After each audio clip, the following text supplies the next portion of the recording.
أعوذ بالله من الشيطان الرجيم.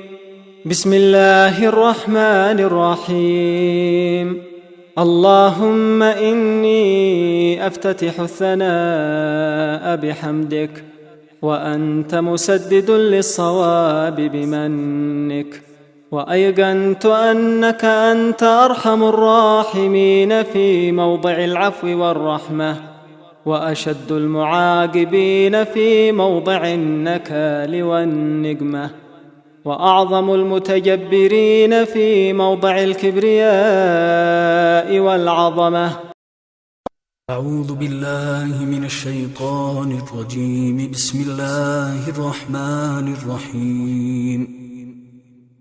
اللهم صل على محمد وآله، وبلغ بإيماني أكمل الإيمان، واجعل يقيني أفضل اليقين، وانته بنيتي إلى أحسن النيات، وبعملي إلى أحسن الأعمال.